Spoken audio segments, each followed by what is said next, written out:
హైదరాబాద్ గౌలిగూడలో 100 ఏళ్ల పురాతన ఇంటిని కబ్జా చేసేందుకు కొంతమంది ప్రయత్నించిన ఘటన వెలుగు చూసింది.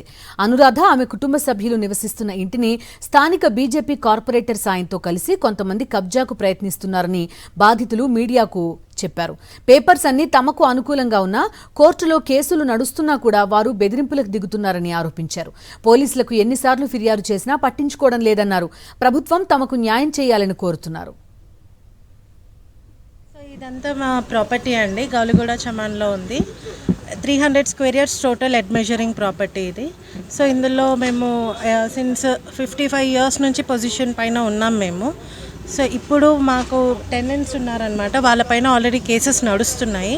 ఈ టెనెంట్స్లో ఒక టెనెంట్ కన్నయ్య లాల్ యాదవ్, ఆయన కొడుకులు శోభరాజ్ యాదవ్, జీవరాజ్ యాదవ్, రాజేష్ యాదవ్ అండ్ అదర్స్ ముకుంద్ సోని, జే అల్కా, జే రమేష్, వీళ్ళందరూ వచ్చేసి మా పైన అటాక్ చేస్తున్నారు. వీళ్ళందరికీ support local leader, BJP leader, corporator Shankar Yadav అన్న ఆయన సపోర్ట్ చేయడం వల్ల వీళ్ళందరూ మా పైకి వచ్చి మమ్మల్ని హెరాస్ చేస్తున్నారు. సో ప్రాపర్టీ మీది కాదు, మీరు వెకేట్ చేసి వెళ్ళిపోండి ఇక్కడ నుంచి అని చెప్పేసి.